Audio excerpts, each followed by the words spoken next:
નમસ્તે બાળકો, આજે આપણે હિન્દી વિષયમાં પાંચમું જે પ્રકરણ છે ધમક ધમક આતા હાથી એમના વિશે આપણે માહિતી મેળવવાની છે. અત્યાર સુધીમાં આપણે 1 થી 4 પ્રકરણ અને પુનરાવર્તન 1 એમના વિશે આપણે માહિતી મેળવી છે. એટલે કે ત્યાં સુધીનો આપણો સિલેબસ છે એ કમ્પ્લીટ થઈ ગયો છે.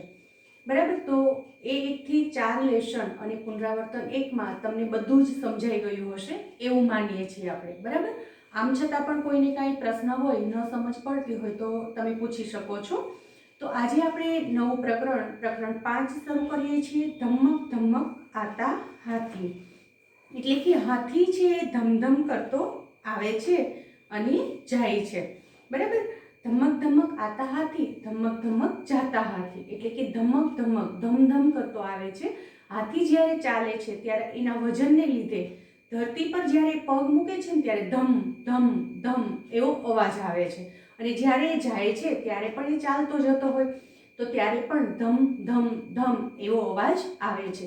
એના લીધેથી આ જે આપણે પાઠ છે, પ્રકરણ છે, એનું નામ છે ધમક ધમક આતા હાથી. આ જે કવિતા છે, બરાબર, પાઠ નહીં કહીએ આપણે, એમને કવિતા કહીશું. તો આ જે કવિતા છે એ કવિતાના લેખક છે પ્રયાગ શુક્લ. એમના લેખક છે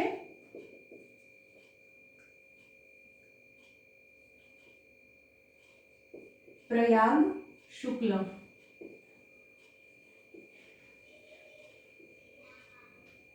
બરાબર, પ્રયાગ શુક્લ નામના જે કવિ છે અથવા તો પ્રસિદ્ધ રચનાકાર છે, એમણે આ કવિતાની રચના કરી છે. પ્રયાગ શુક્લ, એમનો જન્મ ઈસવીસન 1940 માં થયો છે. એમનો જન્મ ઈસવીસન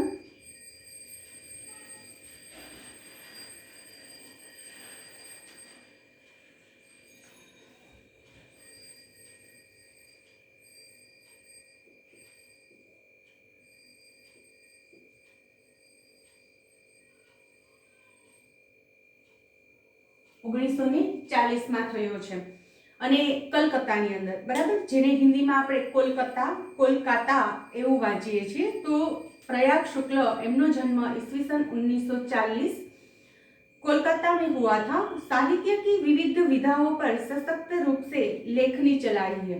એટલે કે સાહિત્યના વિવિધ વિધાઓ, વિધાનો મતલબ થાય છે પ્રકાર, તો સાહિત્ય, વિવિધ પ્રકારના સાહિત્ય પર એમણે લેખની ચલાવી છે. મતલબ કે એમણે લેખન કાર્ય કર્યું છે. લેખનીનો મતલબ થાય છે લખવું. જે આપણે પેન કહીએ છીએ ને, એ પેન માટે લેખની શબ્દ ઉપયોગ થાય છે.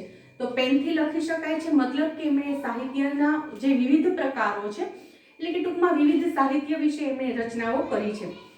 बच्चों के लिए आपने बहुत उल्लेखनीय रचनाएं लिखी है. એટલે કે બચ્ચો માટે, બાળકો માટે ખૂબ જ ઉલ્લેખનીય, જેનો ઉલ્લેખ કરી શકાય એવી રચનાઓ લખી છે.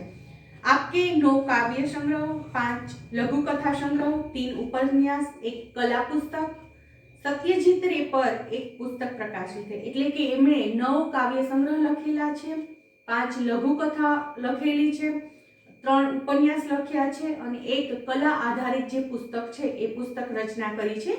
सत्यजीत रे આ નામનું પુસ્તક એમનું પ્રકાશિત થયું છે. इसके अतिरिक्त पत्रिका का संपादन भी किया है. આ ઉપરાંત એમણે પત્રિકાઓ પણ લખી છે, સંપાદન એમનું કર્યું છે, એટલે કે છાપકામ કર્યું છે. તો સૌપ્રથમ આપણે આ કવિતા છે એમનું ગાયન કરીશું અને ત્યાર પછી આપણે એ કવિતાનો અર્થ છે અને એનો અનુવાદ છે આપણે જોઈશું. બરાબર, ધમક ધમક આતા હાથી, ધમક ધમક જાતા હાથી, ધમક ધમક આતા हाथी, धमक धमक जाता हाथी, अपनी सूंड उठाता हाथी, अपनी सूंड गिराता हाथी, अपनी सूंड हिलाता हाथी, अपनी सूंड घुमाता हाथी, धमक धमक आता हाथी, धमक धमक जाता हाथी, जब पानी में जाता हाथी, भर भर सूंड नहाता हाथी, कितने केले खाता हाथी, यह तो नहीं बताता हाथी, धमक धमक आता हाथी, धमक धमक जाता हाथी. તો અહીંયા જે આ કવિતા આપેલી છે એ કવિતાનો અર્થ કંઈક એવું થાય છે, ધમક ધમક આતા હાથી, એટલે કે હાથી ધમધમ કરતા હુઆ आता है। धमक धमक जाता हाथी એટલે હાથી ધમક ધમક करता हुआ जाता है, यानी कि हाथी दम दम करता हुआ आता है और दम दम करता हुआ जाता है। अपनी सूंड उठाता हाथी, अपनी सूंड गिराता हाथी, अपनी सूंड हिलाता हाथी, अपनी सूंड घुमाता हाथी એટલે કે હાથી अपनी सूंड उठाता और गिराता है, वह अपनी सूंड हिलाता और घुमाता है। धमक धमक आता हाथी, धमक धमक जाता हाथी એટલે કે हाथी धम धम करता हुआ आता है और धम धम करता हुआ जाता है। जब पानी में जाता हाथी, भर भर सूंड नहाता हाथी, कितने केले खाता हाथी, यह तो नहीं बताता हाथी એટલે કે जब हाथी पानी में जाता है तो सूंड भर भर कर नहाता है, हाथी यह किसी को नहीं बताता कि वह कितने केले खाता है। धमक धमक आता हाथी, धमक धमक जाता हाथी, हाथी धम धम करता हुआ आता है और धम धम करता हुआ जाता है। आ थयो આપણું જે કાવ્ય છે, કવિતા છે, એમનો અર્થ થયો। હવે આપણે એમનો ગુજરાતીમાં અનુવાદ જોઈએ। ધમક ધમક આતા હાથી એટલે કે હાથી ધમ ધમ કરતો આવે છે। ધમક ધમક જાતા હાથી એટલે કે હાથી ધમ ધમ કરતો જાય છે। अपनी सूंड उठाता हाथी, हाथी तेनी सूंड ऊंची करे छे। अपनी सूंड गिराता हाथी, हाथी तेमनी सूंड नीची पण करे छे। अपनी सूंड हिलाता हाथी, ते तेनी सूंड हलावे छे। अपनी सूंड घुमाता हाथी એટલે કે તે તેની सूंड ઘુમાવે છે। ધમક ધમક આતા હાથી, ધમક ધમક જાતા હાથી એટલે કે હાથી ધમધમ કરતો આવે છે, હાથી ધમધમ કરતો જાય છે। બંને વાક્યને જોડીને એવી રીતે બોલી શકાય, હાથી ધમધમ કરતો આવે છે અને જાય છે। जब पानी में जाता हाथी, જ્યારે હાથી પાણીમાં જાય છે। ભર ભર सूंड नहाता हाथी, सूंड भरी भरीने ते નાય છે। कितने केले खाता हाथी એટલે કે કેટલા કેળા ખાય છે હાથી, यह तो नहीं बताता हाथी, આ તે બતાવતો નથી। બરાબર કે પોતે કેટલા કેળા ખાય છે કોઈને કહેતો નથી। ધમક ધમક આતા હાથી, ધમક ધમક જાતા હાથી એટલે કે હાથી ધમધમ કરતો આવે છે અને જાય છે। તો આ થયું, આપણે કાવ્યનું ગાન કર્યું, પછી કાવ્યનો અર્થ જોયો અને પછી આપણે એમનો અનુવાદ જોયો એટલે કે એમનું ભાષાંતર જોયું।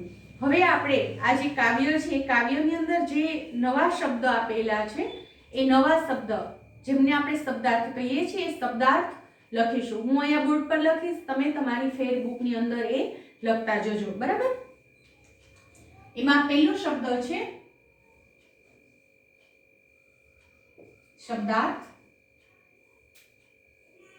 પહેલો શબ્દ છે ધમ। ધમનો મતલબ શું થાય છે?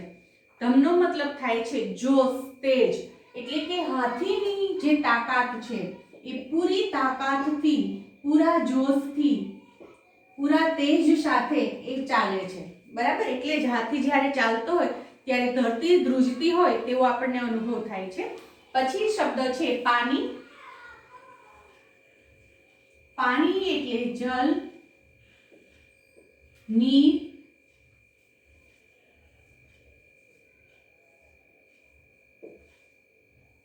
અને સલીલ।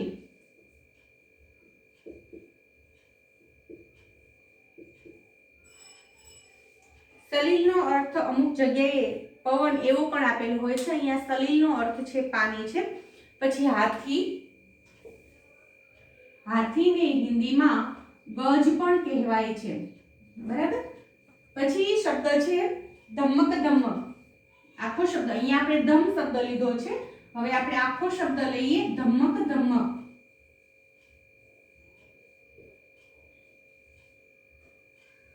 ધમક ધમક, ધમક ધમક આખા શબ્દનો અર્થ થાય છે હાથી કે ચલને की आवाज। हाथी के चलने की आवाज। बराबर, પછી શબ્દ છે सूंड।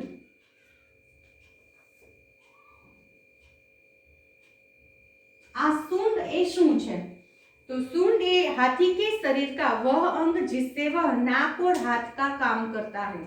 बराबर, खूब लांबो अर्थ है सूंड, जे लांबी होय छे, जे एमना नाक और हाथ का काम करता है, तेनो नाक अने हाथ तरीके एनो उपयोग थाय छे। सूंघवा माटे पण एमनो उपयोग थाय छे अने एमना हाथ माटे वस्तु एनाथी ए पकड़े छे, बंने माटे एमनो उपयोग थाय छे। बराबर, हवे सूचना के अनुसार तमारे करवानुं छे। आपणे जे पाठ्यपुस्तक आपेલું છે એની અંદર અભ્યાસ આપેલો છે। अभ्यास एटले कि तमे प्रेक्टिस करो। तो प्रश्न 1 एमां जे छे कविता का अभिनय के साथ गान कीजिए। तो तमारे बधाए घरे अभिनयनी साथे साथे आ कविता गावानी छे, એટલે કે સાથે સાથે અભિનય કરવાનો છે। જેમ કે ધમક ધમક आता हाथी, धमक धमक जाता हाथी, अपनी सूंड उठाता हाथी, अपनी सूंड गिराता हाथी, अपनी सूंड हिलाता हाथी, अपनी सूंड घुमाता हाथी, धमक धमक आता हाथी, धमक धमक जाता हाथी, जब पानी में जाता हाथी, भर भर सूंड नहाता हाथी, कितने केले खाता हाथी, यह तो नहीं बताता हाथी, धमक धमक आता हाथी, धमक धमक जाता हाथी। तो तमने जेवो अभिनय आवड़े शब्दने अनुरूप एवो अभिनय तमारे करतुं जवानुं छे अने काव्यनुं गान करतुं जवानुं छे। पछी प्रश्न 2 आपेलो छे, सूचना के अनुसार अभिनय कीजिए। पहली सूचना शुं छे? रोना, रोवानो अभिनय तमारे करवानो छे करीने। बराबर, पछी बीजुं छे हंसना, तो तमारे हसवानुं छे। मोटे मोटे थी हसता आवडे तो एम पण हसवानुं छे। मंद मंद स्माइल आवडे तो ए पण करवानी छे। दांत बतावीने पण हसी शको छो અને મોઢું પેક રાખીને પણ હસી શકો છો। બરાબર, તો તમારે હસવાની સ્ટાઇલ કરવાની છે। ફટાકે છોડના, પછી તમે ફટાકડા ફોડતા હો ને દિવાળી પર, હમણાં જ દિવાળી ગઈ છે એટલે એ તો બધાને આવડવાનું જ છે, તો ફટાકડા ફોડતા હોય એવું તમારે અભિનય કરવાનો છે। અને પછી કપડે ધોના, મમ્મી ઘરે કપડાં ધોતી હોય ને કપડા પર ધોકા મારતા હોય તો એ તમને ખબર જ હશે કેવી રીતે કપડાં ધોય। પેલા કપડાને સાબુ આપે પછી બ્રશ ઘસે આવી રીતે। બરાબર, પછી ધબ ધબ ધોકા મારે तो तमारे ए अभिनय करवानो छे। पछी प्रश्न 3 छे, पढ़िए और समझिए, એટલે કે વાંચતું જવાનું છે અને એના શબ્દને સમજતું જવાનું છે। ઉઠાના એટલે કે ઊંચી કરવી, આના એટલે આવવું, છોટા એટલે નાનું, ઊંચા એટલે ઊંચું, પકડના એટલે પકડવું। તો અહીંયા આ જે શબ્દ આપેલ છે એની સામે જો શબ્દ આપેલો છે ગિરાના, ઉઠાના એની સામે શબ્દ આપેલો છે ગિરાના। तो गिराना एटले नीचे पाडવું, उठाना एटले ऊपर ऊंचू करવું, गिराना एटले नीचे पाडવું। तो बंने शब्दनो जे अर्थ छे ए विरोधमां छे। बराबर, तो आ जे शब्द आपणे अहींया आपेला छे ए बधा शब्दने आपणे शुं कहीशुं? विरुद्धार्थी शब्द। उठाना एमनो विरोधी गिराना, आना एटले आवવું, सामे शब्द आपेलो छे जाना एटले जावવું। तो आना और जाना ए पण विरोधी अर्थवाळो शब्द थयो। छोटा एटले नानुं, बड़ा एटले मोटू, ऊंचा एटले ऊंचू, नीचा एटले नीचू, पकड़ना एटले कोई वस्तुने पकड़वी, छोड़ना एटले ए वस्तुने छोड़ी देवी। तो आ थया विरोधी अर्थवाळा शब्द। तो ए पण आपणे तमारा फेर नोटनी अंदर लखीशुं। चालो हुं लखावुं छुं, तमे ए लखी लो। अने आ जे शब्द आपेला छे विरोधार्थी शब्द एना आधार पर આપણે એક એક વાક્યની રચના પણ કરીશું, જે તમે તમારી ફેર નોટની અંદર લખતા જજો। બધાને આ શબ્દાર્થ છે લખાઈ ગયા હશે।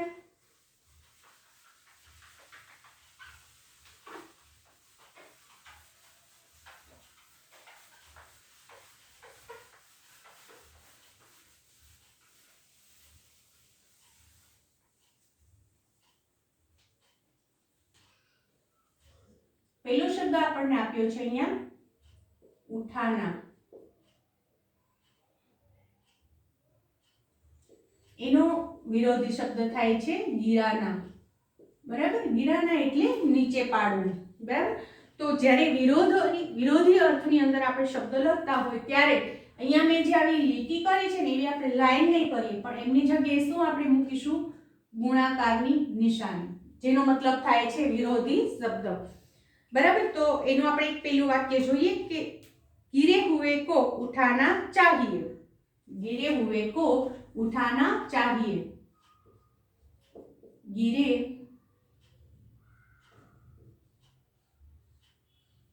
हुए को उठाना चाहिए।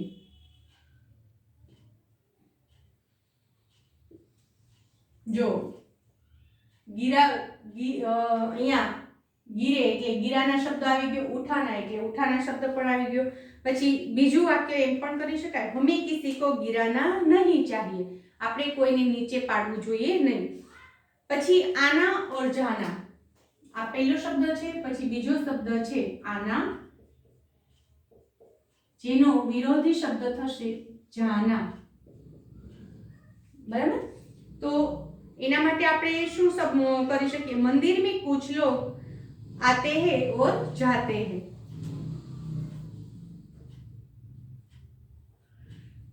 मंदिर में कुछ लोग आते हैं और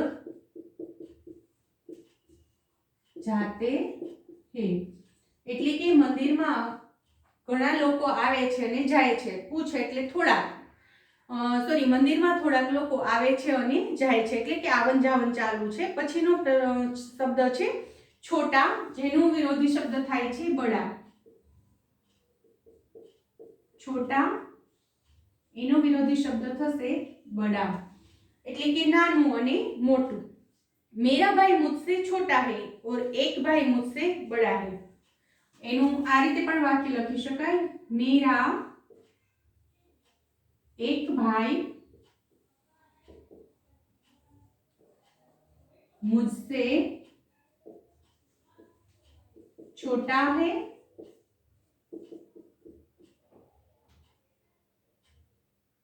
और एक भाई मुझसे बड़ा है, एक भाई माराथी नानो छे और एक भाई माराथी मोटो छे। पछीनो शब्द छे ऊंचा नीचा,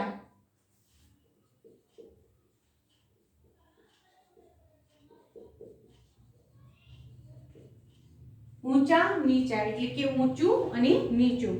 गिरनार ऊंचा पर्वत है, चोटीला नीचा पर्वत है। गिरनार ऊंचा पर्वत है,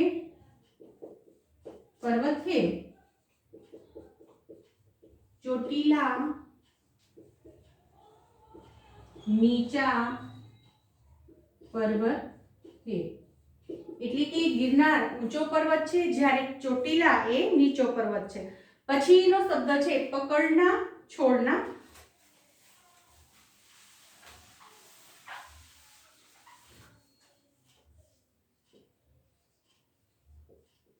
પકડના જેનો વિરોધી શબ્દ થશે છોડના, એટલે કે પકડવું અને છોડવું। मगर आदमी को पकड़ता है तो छोड़ता नहीं है, मगर आदमी को पकड़ता है, मगर आदमी को पकड़ता है तो छोड़ता नहीं है, એટલે કે મગર છે આદમીને લોકોને પકડે છે પછી એને છોડતો નથી। તો અહીંયા આપણે આ જે કવિતા છે એ કવિતાની અંદર જે વિરોધી અર્થવાળા શબ્દો આપેલા છે એમના વિશે આપણે માહિતી મેળવી, બરાબર। તો અહીંયા આપણને જે શબ્દો આપેલા છે એ શબ્દને આધારે આપણે એક એક વાક્ય બનાવતા પણ જોયું કે કેવી રીતે વાક્ય રચના થઈ શકે છે, બરાબર।